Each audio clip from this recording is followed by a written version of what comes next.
afternoon. Welcome to the 2020 Business Connections Alumni Where Are They Now panel. My name is Joe Helton. I'm an Associate Development Officer in the Walker College of Business, and I'm going to be trying to moderate this panel today. We're so lucky because we have a stacked group of Appalachian State business graduates to speak with us and provide advice to maximize the opportunities while you're here within the college. So all of us and these gentlemen share a common bond because we've simply sat down in a business classroom together here in Boone. And since then, our panelists have achieved remarkable accomplishments in their short and long-term careers. So what I'll do is I'll get us started today by presenting each panelist. Then we're going to move on to several prepared questions before opening up to questions from the student audience. And like I said, we're going to aim to wrap up by 3:20. And then also as a note, this presentation is being recorded, so we're going to be able to use this down the road for anybody who wasn't able to join us immediately here today, which is going to be great.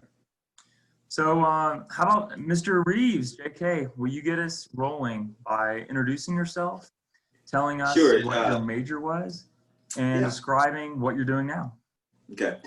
Thank you, Joe. First of all, I appreciate the invitation to come here to do this WebEx and Zoom. I'm sorry, not WebEx, but Zoom. But my name is James K. Reaves, and I graduated with a degree in finance, insurance, and banking. I've been with Truist Bank for 26 years now, ever since graduation. I'm a certified financial planner, and I am embedded with our wealth management team. And I consult with their clients in regards to their life insurance needs. And I'm happy to be here. Thank you. How about Mr. Tom Brown? Sure. I am Tom Brown. I am a partner with EY. Formerly Ernst & Young. I've been with EY for 27 years. I've been out about 30 years. I was an accounting major, and I have two hats at EY. I am an audit partner, so I do audit public and private real estate companies. And I also run our Central Region real estate, hospitality, and construction practice. So, and that is the audit, everything we do for tax, advisory, technology, consulting, and transaction and strategy. We're going to go to Mr. Chris Cuddy, who I haven't had a chance to say hello to today. Hello. Hey, Joe. Sorry I'm a little late here. All good. How's it going? I did not. No, I literally just jumped. Somebody got me on the computer, so I just sat down. Excellent. Well, we're just introducing ourselves. If you could tell a little bit about who you are, what your major was at Appalachian, and what you're doing now. Great. My name is Chris Cuddy, and my major was in business administration, a major in finance, and a minor in international business. I finished in 1995 there at Appalachian, and currently, well, actually for most of my career, I've been at a place called ADM, Archer Daniels Midland, which is based in Chicago, Illinois, and I've been here for 22 years now. Believe it or not, I thought I'd be here for maybe a couple, and then I'd end up back in North Carolina, but that didn't work out. So I've been here for 22 years, and I currently run. We have three business units, and I currently run one of those called Carbohydrate Solutions. And essentially what that is, it's all of our corn processing businesses around the world where we make different sweeteners and starches. So corn syrups, liquid and dry syrups. And we make ethanol. We're the world's largest ethanol producer, mainly fuel, but also potable alcohol for vodka, gin, and a lot of it's been going to hand sanitizers lately, as you can imagine. And then I'm also responsible for our global wheat milling business, which mills wheat into flour that we sell to, whether it's grocery stores or people that make baked goods and cereals. I'm also head of our sustainability group here, for ADM, and I have a couple different hats that I also wear for I live in our Decatur, Illinois complex, so I have the senior executive role here at this complex, and then also indirectly manage our Europe, Middle East, and Africa for the entire ADM business. So, but my kind of core role would be around the corn and wheat milling businesses. And it's about a $10 billion group. With a B. I love it. Yeah, that would be, yeah. Thank you, Chris. Yeah. We'll go welcome. to you, Wade. Thanks for having me. Hey everybody, so my name is Wade Bestler. I'm a recent graduate, so I graduated in 2019 and I was a finance and banking major. So currently I'm working for Bank of America in the FMAP program. So I started out with an internship in 2018 and that's kind of carried forward until now. So I'm currently in my final year of the I guess, grand scheme of the rotations. So currently I'm working in the bank's treasury on the strategic asset and liability management team. So kind of my day-to-day operations is we handle any sort of bank funding operations that's dealing with our debt instruments. So in our current economic environment, it's been really interesting to see how we're shifting everything around funding wise to help deal with, the coronavirus epidemic. Thank you. And certainly last but not least, Mr. Jason Kincaid. Hey there, everybody. I'm Jason Kincaid. I am a certified treasury professional working at Wells Fargo. I lead a group at the bank that partners with our corporate customers to help them send and receive payments. So any payment in or out of a company, we partner up with. You can imagine that is primarily a technology shop. Right. So most payments, I guess there's still a little bit of cash out there, but most of the time, if you think about how you're getting money or sending money, it's online. So there's different payment types, different ways of getting all those payments recognized in accounting systems. And we build and deploy software and API technology to help our corporate customers get that work done. And I should have said I'm a finance major, been at Wells Fargo since the second time around since 2002, so about 18 years now. But originally started with the old Wachovia due to an on-campus interview in Boone in 1997. Thank you so much. So now that we know of everybody, we'll jump into a few of our prepared questions. Obviously, this is a little tricky on Zoom to say who's going to go first, but maybe I'll start by asking somebody a specific question. And then whoever wants to just jump in, we can. And then if we're kind of getting to like a long pause, we'll move on to the next one, if that works for everybody. So maybe we'll just start with you, Jason, if that's okay. So what resources in the Walker College of Business best prepared you for the business world? Sure. Yeah. So I would say first and foremost, one thing that stands out, I think, I mean, I only went to Appalachian, but in all my friends that I spoke to, definitely access to the professors. Some other institutions that I had friends go to that maybe are more research oriented, you're kind of more on your own and just figure it out, sink or swim, which I don't know, maybe I could have done that, maybe not, but I think that direct one-on-one dialogue with people that had either the academic knowledge or really the practical experience. I recall one professor that owned his own business from the retail outlets into the production of the product. So I can remember a lot of times that we'd be in the textbook and he would just say, close the book, here's how this really works, kind of thing. And so having that type of experience was really valuable. And I think probably the other thing would be just really, I would say just having, being able to be challenged on business writing, I'd say would probably be the second one, which maybe sounds a little off the wall, but I had that multiple times. I had one professor that has since passed, but his name was Dr. Bowden, who threatened the life out of everybody in terms of proper business writing, but it turned out to be very helpful. I can remember one paper I had to do for a semester, and you got a first chance of getting it graded, and then you could go back and adjust. So I'm thinking it's probably A minus, and I get it back and it was an F, and I was like, oh my gosh, my whole life is over. And but the challenge point was you put a title on this, and then there's 5 other topics in here that have nothing to do with the title. right? So you're potentially wasting my time, you're misleading people, and you're not clear in your thinking. So, the message there was you get a second chance, but if you're going to go into business, whatever industry that is, you've got to be really good at that to be able to get things done and influence people. So I think having some challenge points like that, either directly in a class or just through mentorship while I was there it's proven to be very helpful.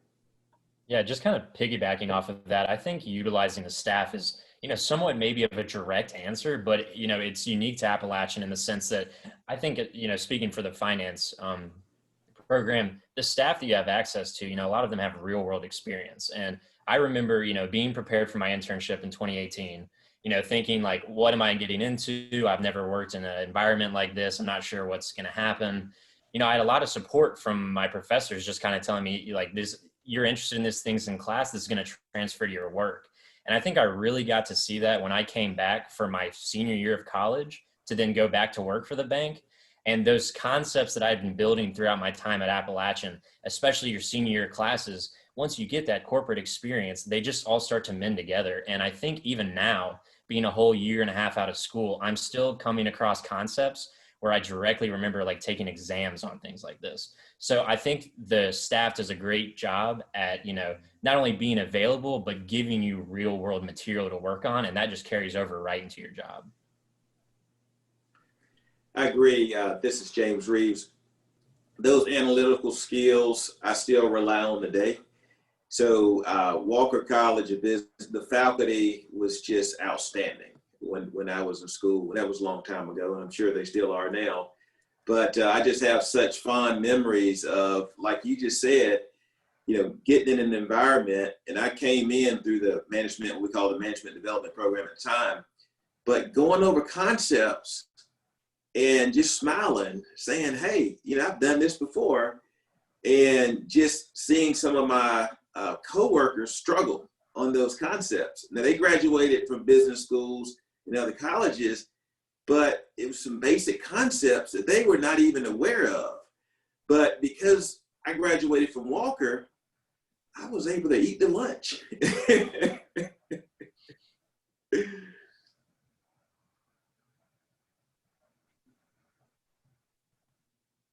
Excellent. Moving on, I guess, a little bit, and there'll be some overlap in some of these questions as well.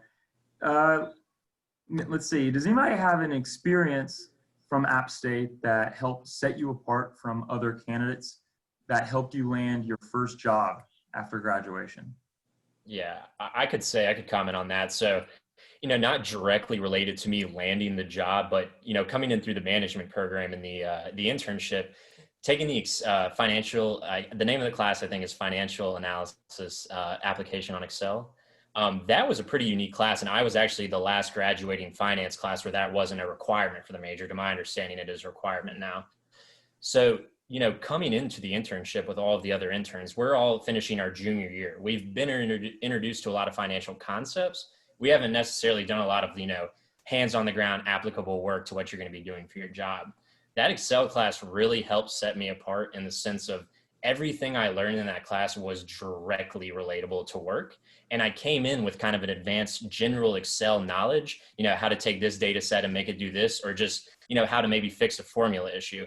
And I was surprised to see how some of my peers at other schools had little to no exposure to Excel at all, much less a whole class devoted to it. So I think, a unique class like that goes leaps and bounds when you take, a student experience into the workplace. You're already, you don't have to be taken from 0 to 60, you're being taken 60 to 100. So it's specific classes like that. Every time I talk with, prospective students or people looking to get the job, I always recommend, seeking out classes like that because it makes such a large impact on your learning that not only are you going to come in with transferable skills, but you're going to be able to capitalize on those skills much quicker than someone who maybe didn't have this exposure before.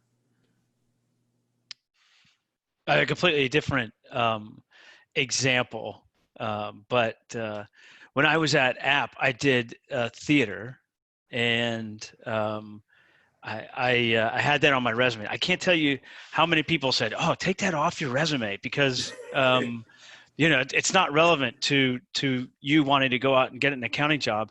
But I'll tell you, I got interviews because of that, because they said, oh, you got something, it's different. You're the first person. And I was also part of we had a side comedy troupe that we did. And they're like, this is something different. Everybody's got good grades. Everybody went, has great. And so trying to find something that, maybe it's a hobby, something that differentiates you, might be something very interesting. Wade, to your point, and I don't know if App has right now, we talk in our business now, when we're thinking about data analytics, and like using things like Alteryx or Anaplan, things like that, and having just kind of a knowledge of something specific that's out there being used in business is real important. Absolutely. From my standpoint, you guys may laugh about this, but it's the ability to use, and you guys may not even do it now in school, but the ability to use an HP 12C calculator. And I'm dating myself, but that worked wonders for me. I mean, and I can remember in finance with Dr. Kiesler, we used to go over time value of money and so on and so forth, but just being so proficient in that calculator really helped me when I hit the business world. Well, that's because Excel wasn't invented yet. Right? When did you graduate, James? You probably 93. 93. So I graduated in 1990. Okay. Lotus 1, 2, 3. We had the Lotus Right. class. You used that. Excel hadn't been invented. Right. I remember you had to go to the computer room. I think there were still punch cards. I think you had to learn the punch card method on computers. But you're right. You had to learn a calculator. Yeah. Because spreadsheets just were not powerful enough. Those Right. functions didn't exist. I still, and again, I don't want to take away, but I still remember writing macros in Lotus, and that was a skill you had to have. So when I left App, I left in 90 was kind of the real deep part of the savings and loan crisis. Mm-hmm. And I went out, and it was hard to find a job. I kind of clawed my way up initially, and I got a job in Chicago with a company called Kenneth Leventhal. At the time, it was the seventh. It was Big Six, and it was number 7, but all did real estate investment banking. And we did CMBS underwriting. Actually, I was on the team that wrote the first CMBS issuance. It was Heller Financial in 1994. And we had to write macros in Lotus to physically go to an Access database, pull the cash flow data out of the database that we had input, and then calculate the valuation of a CMBS portfolio. So, those are just things you had to learn, and it's pretty exciting. If you have, it's one of the questions I know, and I probably am jumping around, but one of the questions was just about, kind of things that you've learned and things you remembered, and things that advice you would give to students. And it's really just like being hungry, business is so interesting and so exciting, and there's always cool stuff going on. Just having that hunger for knowledge and experience is really important. So I don't know. I went through savings and loan crisis. That's perfect, Tom. And Yeah. You kind of hit it on the note. One of our questions is, what's a transferable soft skill that you use most in your day-to-day life? And to me, that rings true. Does anybody else have a soft skill that you use very often?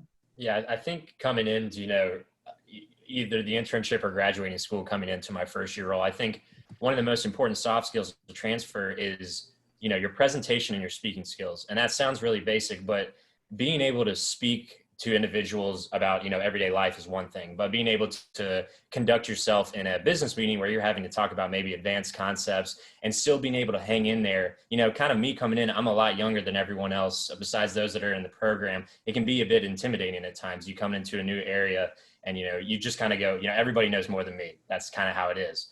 But having those soft skills, once you learn that basic material, you just start to build onto it and you kind of find your place in the conversation. So I think it's kind of like being hungry, like we were just talking about. Having those soft skills with presentation skills and as well as speaking, building on that throughout your career is only going to benefit you. And the quicker that you can kind of get those concepts down and become part of the conversation, the farther it's going to go, as you continue down your career. So that was one thing that I've always really focused on, post-graduation. Yeah, I've observed that's like critically important in any situation I've been in over the years. There's some very smart people I've worked with that hasn't really either nailed that or taken the time to get it right in the moment. And there's not enough smarts to get through messing that up. It really has to be right, and you have to take the time. Right. I see that a lot. I mean, we've coached people out of our organization that they're smart, but they're running too fast. They're not paying attention.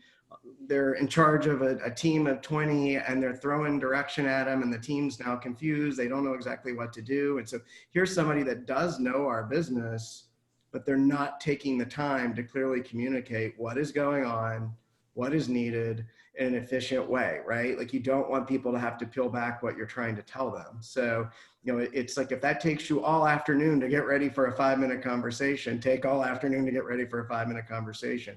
It really, really matters. And so, yeah, I would agree. That will help a lot.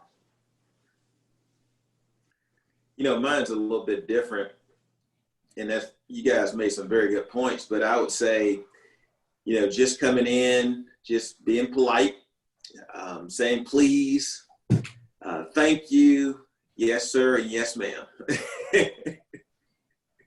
James, I love it. I work with a lot of our newer folks at Wells, and I constantly hear, who should I go meet? What should I go learn? What project's the best project to be on?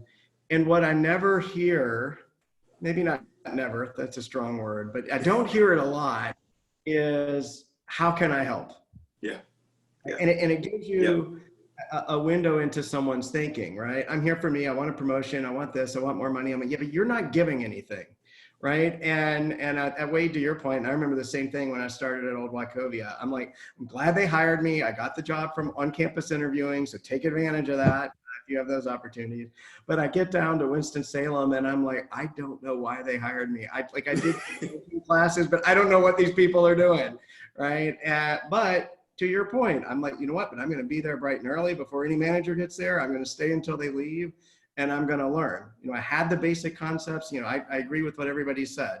I had the basic concepts coming out of school, but I didn't know treasury management of, Wachovia. Like you're not going to learn that in any school, right? So I needed to be present.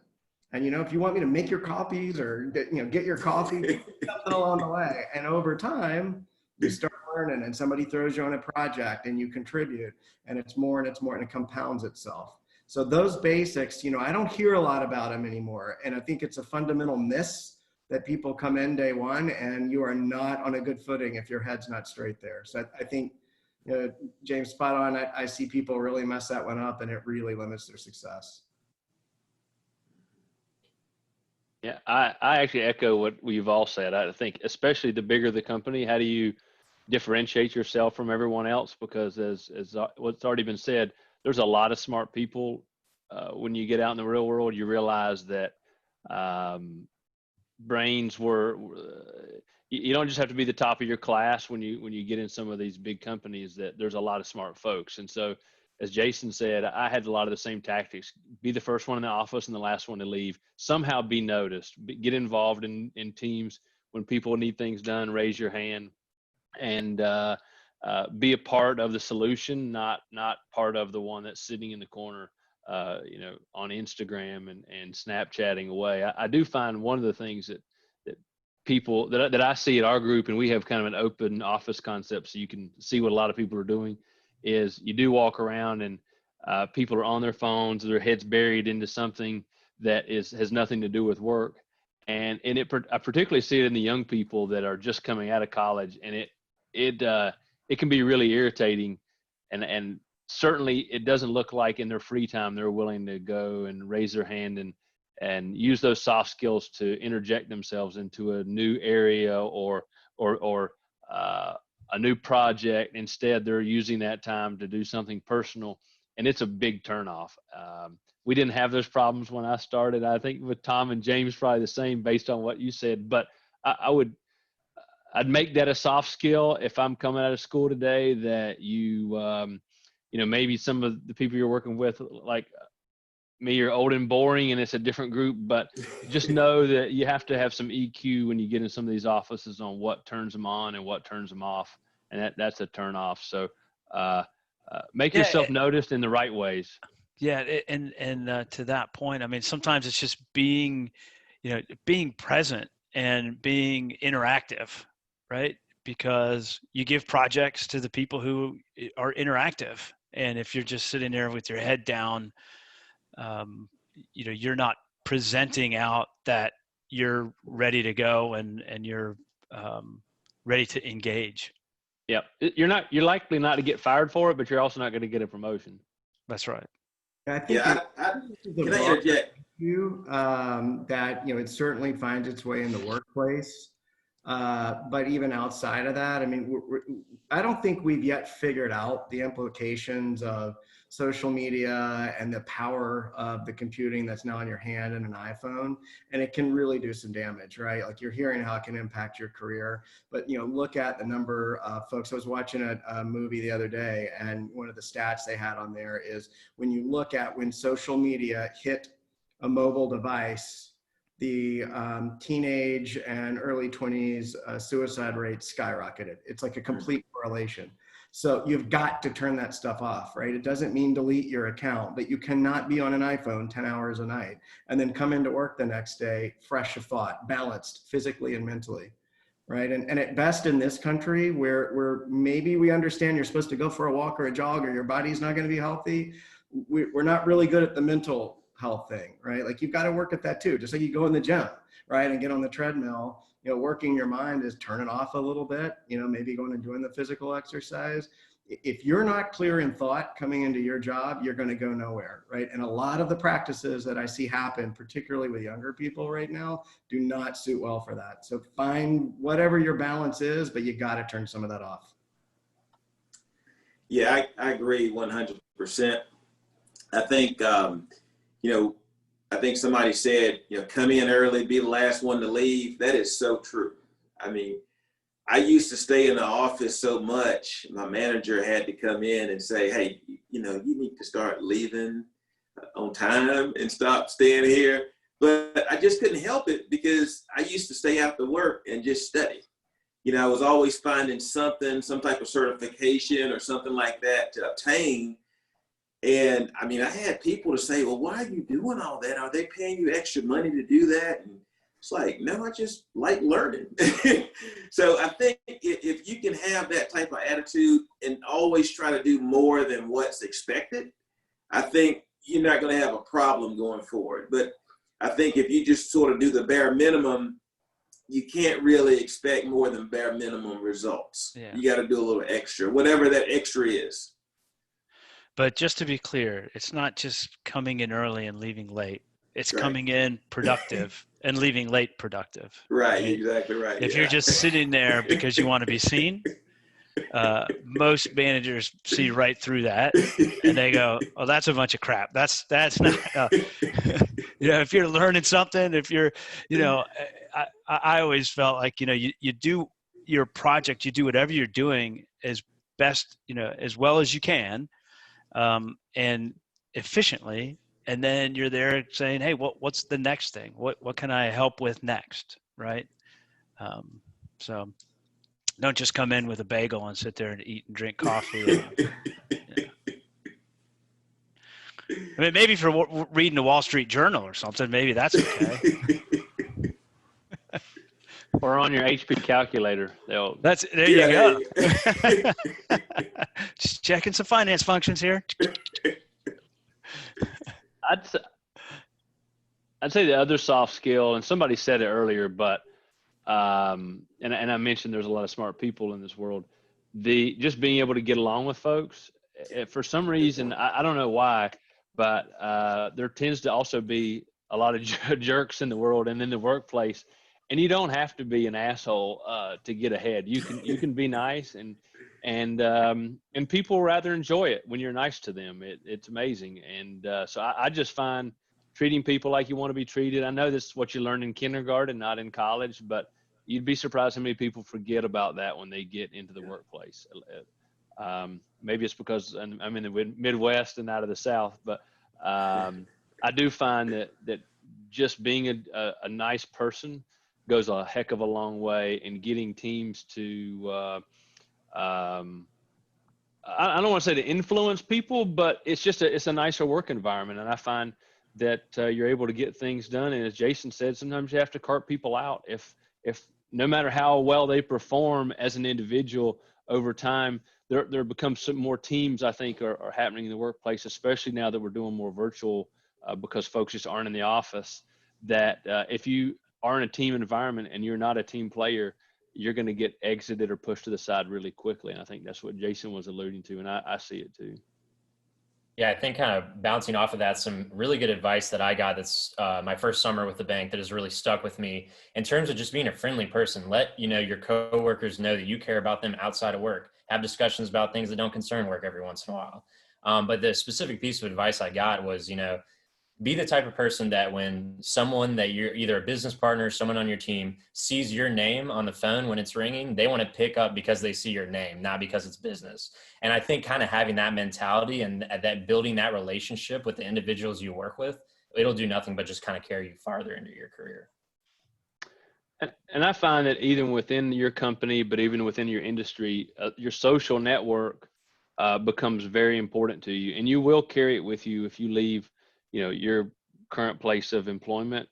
It's really the only thing that you'll carry with you. So making sure that it's untarnished is very important. Yeah, you cannot underestimate the power of your relationships and your ability to build relationships and drive them. And it is very rare. I know we have a lot of folks here that have been with companies for a long time, but it's very rare that you stay with the same company for 20 years or 25 years. People leave, you may leave, and those relationships that you build are super important. And again, if you're an ass to everybody, nobody wants to have a relationship with you. And that is very restrictive in business, especially for me. I mean, I'm constantly trying to sell business, whether I'm selling an audit, a technology project, a strategy project. And, if I had a reputation of being a monger, then nobody wanted to do business with me. Right. And so that's real important. I still get calls, by the way. It's been 30 years. I still get calls from people that I was a staff with 30 years ago. Now they're CFOs, now they're heads of investment in other places, and they still call and say, "Hey, what's going on? What are you seeing?" So that's really important. Probably the biggest yet most underestimated feature in business is developing relationships. I don't know if you all feel the same. I completely agree. I mean, I'll add on here a little bit. Like, so I lead groups at the bank, and I'm trying to think about this practically where I've had some scenarios. I've had a few scenarios where I have an incredible performer, but that performer is everything you all are talking about, right? Difficult to work with, right? Not team spirited, not willing to help others in the group. And when I just do the math, the economics, right? Even though that individual contributor is phenomenal at what they do, they don't supersede the value of the rest of the team. So I've been very clear with some of those people, and there's a couple of them that I've terminated because I've said, you're doing a good job, but you're poison to my team, so you're going to be out, right? And so I think sometimes you look at your individual contributor, whatever you're doing as a person, but it always fits into a greater good, right? And so if you're damaging my greater good, you're out. And it just sort of makes sense, right? It makes economic sense too, right? So it turns out, and I think, Chris, maybe you were saying this, but it's, when you think about when you're a team player and contribute, right? Like that's good for business, right? I mean, so it's not like you have to be mean to be successful in business. I think it's actually the opposite. So just, whatever you're doing has got to contribute to the overall good. And again, back to how can I help someone else? That might be a customer, that might be somebody on your team, but every day, every action has to start with that. Thank you, guys. So we have 10 more minutes before we need to wrap up. And so I'll go with one more question here. So if you could go back to college, would you do anything differently? And if so, why? Joe, I'll take it. I am happy with everything I did in college. It made me into the person that I am today. But the one thing I would change is I would get to know more people. I participated in athletics when I attended Appalachian. And so outside of class, I didn't have a lot of time to develop friends who were non-student athletes outside of practice. And by the time I went to class and then went to the library and studied and went back to the dorm, I just hung around a lot of other student athletes. So if I had to do it all over again, I would have broadened my horizon to get to know other students other than student athletes. But outside of that, I wouldn't have changed one single thing. Nice.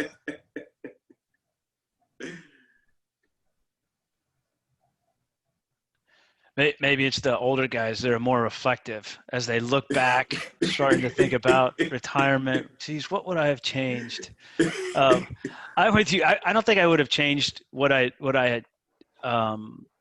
done. I think though, what I have come to really realize, and part of this is my two daughters are off. One's finished with college and one's off to college. And as you're going through all these universities, you see what amazing resources that they have that, I probably didn't take advantage of. I might not have even known that they were there. I sometimes sit there and I think, boy, I wish I could go to college now, because wow, how amazing is it? Whether it's different types of classes, whether it's different types of experiences, it's just absolutely amazing. I joke with my daughters and my wife. I coined a new phrase: is education is wasted on the youth, and it's more like every day I just sit there and I'll show you this. Like, this is in my home library.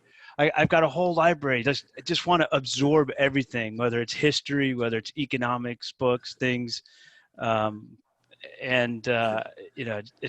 all those resources are there at school. So, maybe pick up an extra book or something. I don't know.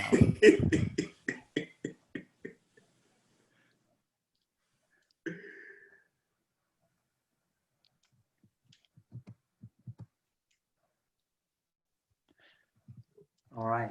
So, gentlemen, what has been one of the most difficult aspects of life after college?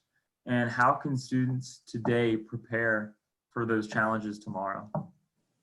I think, post-graduation, my whole life, I've been used to kindergarten through high school through college. Every year, I'm going to the next grade. That's how my life has been since I was very young. So when I graduate and I moved to Charlotte, I remember I was setting my apartment up and I had this moment. I was like, oh, this is really it. This is life. I've graduated college and now I have to start working. And I think, I got caught up in the fact that, wow, like I'm about to be doing this for a really long time. There's no more cyclical change really going on. It's kind of like one of those things you kind of have to ground yourself. So I guess my kind of advice is, I felt so old when I graduated college and started working, but I'm not. And I think kind of just getting that in your head going, I still have a lot of time and who knows where I'm going to end up. I think kind of keeping that mindset instead of the, oh, here we go, I'm locked in working for the rest of my life mindset is the best way to kind of smoothly graduate after school and not kind of get caught up like I did in the whole, I don't know what I'm going to do with the rest of my life, even though I'm working for the bank. So it's just kind of, keeping your head straight in the sense that it's not, this isn't my job for the next 30, 40, 50 years before I retire. It's just, I'm here now and I'm going to continue to progress through my career. And it's kind of just keeping that mindset instead of the, I'm locked in for one place and I'm going to be here forever. So, it's just kind of calming yourself down once you graduated? And I'd say, once you leave college, in my opinion, you have that momentum. You have that ability to learn. You're fresh off of learning. Just keep it up. I can speak for myself. I'm still taking courses and certifications, and I've been with the bank for 25 years. I hadn't stopped because I love it. It's fun. And I know I don't look young, but it keeps me young by doing that. So what I would say is learning doesn't stop once you finish college. That's the beginning of learning. You're going to learn about your career. You're going to learn about life. And I'll tell you, there's a lot of things out in the world that can just swallow you up. And you have to be disciplined. You have to be grounded, and you have to be focused in terms of what you want to accomplish, and then go do it. You guys are Walker College graduates. We'll be Walker College graduates. You will take on the world, and I promise you will slay the world. We have a great faculty, a great university, and the world is yours. So anything you want to do, by golly, go after it and go do it. Oh, and by the way, if you're looking for a job, give me a call. Joe has my information, and we'll put you with the right people, and we'll try to get you placed, because I know the value of an Appalachian State University degree. So I've got one thing to add, I think, in line with what Wade said. When you're coming up through primary school and high school and college, it's pretty linear. When you do get out, life, at least I find it isn't as linear as it was through those grades, where every year is just a stack on top of the next one.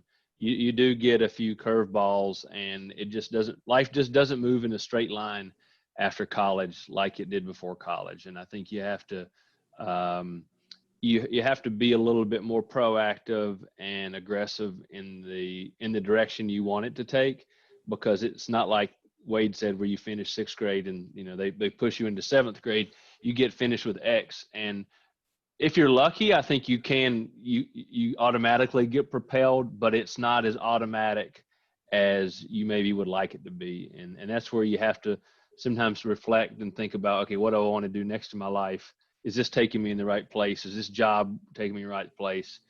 Do I need to change course? It's just not as easy and automatic and linear as your life has been so far. It doesn't mean it's wrong. It's just something to think about.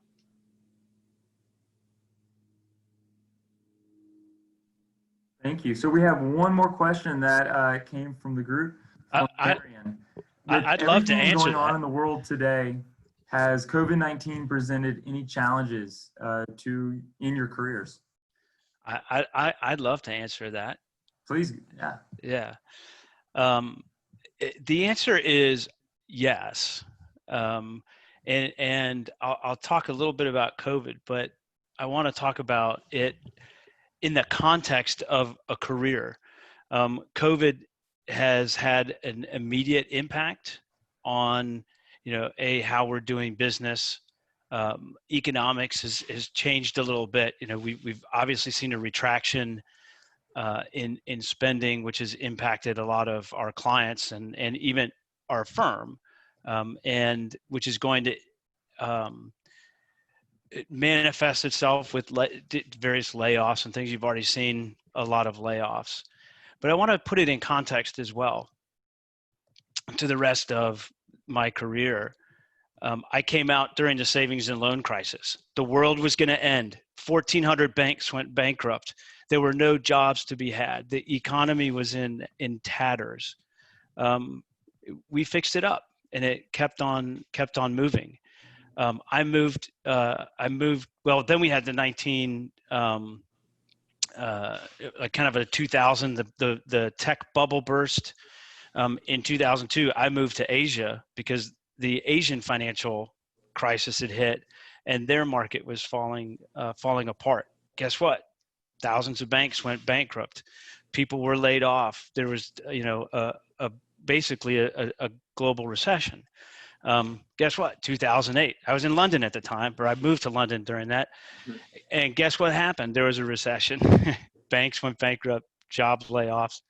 And so I think the point of my story there is there are so many things that come up, and to Chris's point, the world's not linear. It doesn't just go in a line anymore, and you're not protected. And there are challenges all the time. There are economic cycles. There are shifts and disruptions in how people spend or how people do things. I would say a lot of them, although they sound a lot like challenges, are really, and this is so cliche, so I apologize, but they're really opportunities. They're opportunities to shift. They're opportunities to change. They're opportunities to innovate. And so, as I have gotten older, I've done different sessions with my staff and things, and that's one of the points I always tell our folks as they're coming up is like grab onto these moments because they're really interesting and they create these really interesting opportunities. And again, it's a long career. By the time I retire, I'll have worked for 40 years, and a lot of things happen in 40 years. So sorry, it's a long-winded, but hopefully it was intuitive for you. Thank you, Tom. So if anybody hasn't seen the chat, we are at our ending time point, but I would love to continue this question and ask Caitlin's quick question. So anybody who has to exit, feel free to go. We're so glad you could join us, and we'll try to just wrap up in the next few minutes, if that's all right. Thank you, Joe. I got questions on COVID. I got to go to a call. So thank all of you, all the panelists. Thank you, students, and good luck in your careers. Oh, and this crisis has allowed me to learn how to use Zoom. So that was one of the positive things. Thank you, guys. Y'all take care. Thanks, JK. All right. Take care. Good to see you. Thank you. I can stay. I can stay as long as. Well, great. Yeah. Does anybody else want to jump in about COVID-19 affecting or putting challenges into your career? Yeah, sure. This is Jason. I look at it first in terms of our business. I mean, it's been completely disrupted, some good, some bad, but I mean, it's a bank. So you can imagine your experience in a branch has to be completely different. We have to socially distance. We are not in our corporate offices right now. So we had to learn very quickly how to do things remotely and online. Some technology was already there, but an example for some of our more complex corporate customers, things like agreements. We hadn't moved to e-sign yet. We moved there very quickly when the pandemic started. So 2020 has not been the best of years, but I think industry will walk away with it with a lot of acceleration in things that probably would have taken 5 and 10 years to get done. But because we were in a pandemic, we cranked it out. We got it done. So once we get through this, we actually end up in a better place. I do think about, like, if anybody's going into the workforce now, I don't think that will slow down in terms of more things going digital, continued adoption of computing power for whatever, right? Used to, you went to a coffee shop, stood in line, and got your money out and paid. Now you're probably on the Starbucks app. You just order it in advance. They already know what you like through the computer. They already know what your credit card number is. So things like that are going to continue. So I would just I'd be thinking about, are you developing any sort of skill sets that really embrace that type of world, right? I don't code. I'm not planning to code, but I do run a business where we're looking at how do we interact with our customers. We're going to want to interact differently. So we do give directions to the people that are coding. We redesign business processes. So I think be thinking about how can you be a part of change with the skill sets that you're developing today.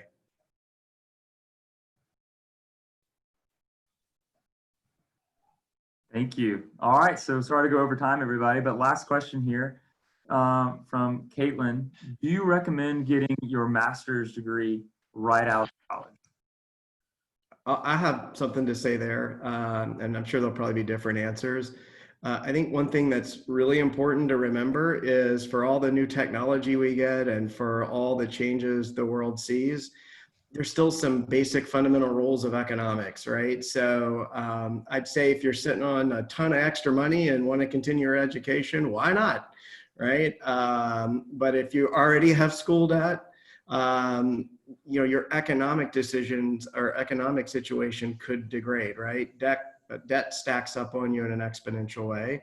So you just want to think about that very responsibly. I'll also say, for our high performers, and you heard this today, we need people that are productive, team players, that contribute to the business. When we have people like that, we'll put you through your master's program. So you might get a freebie, right? So to me, my take on that is, everybody has their different career path, but unless you're feeling like there is a direct need for that to get into a spot you're immediately trying to get, I would just be careful. Nothing in life is free, right? That's a period of time where you couldn't earn money. It's a period of time where you didn't get real world experience. On the other hand, more and more jobs will require it. So you just have to kind of factor all of those things to make a responsible decision for yourself. Yeah, and I think to Jason's point, because, when you're looking to further in your career, get an advanced degree, whether this be an MBA, whether you be going for your CFA, anything like that, it's important to kind of look at where you're at your point of graduation. Kind of like what Jason's saying, if you're sitting on a ton of money, maybe you don't have any job prospects, that could be a great idea to go get your master's. But a lot of the advice that I followed was, get out in the workforce, get a couple years of work under your belt and kind of take it from there. And, if you work for a company for a while and you're someone that they look at, that they want to retain, they want to see you move through the ranks, it is possible to get that paid for, at least partially paid for, by the company you work for. So that's kind of my mentality. I'm going to continue working for the bank, Bank of America. And then, later on down the line, hopefully I'm in a position where they believe that I'm worth that investment and my master's can be covered. So that was kind of my mentality post-graduation. And you have to kind of really be specific around what is it going to get you. I've had a few people in our organization, they're doing their job and they come to me one day, I graduated with my master's, and I'm like, great. You're not doing anything different in this business than you were before. So it's a point of pride, I guess, but there's no additional contribution to the business, right? So the contribution to the business doesn't always directly correlate. Now, in theory, you should be able to contribute more, but when you come to a company and say, oh, I have my MBA, I'm thinking, great, what else am I getting for that? What else are you able to contribute? Just having the piece of paper in and of itself doesn't do anything for the business, right? So just be really clear, what am I seeking to learn? Will this program give that to me, right? And how do I bring that into an opportunity to frankly commoditize it? I mean, it should be an investment. If you're gonna put money, hey, I'd love to have every little credential after the end of my name, but at the end of the day, I like money, right? And so what am I getting for that effort and achievement? And if it's minimal to nothing, forget it. I'll go learn on my own. I don't need somebody to tell me I'm smart or dumb based on a piece of paper, right? What's my take out of it, right? And so you want to be a responsible consumer, including the spend on your education.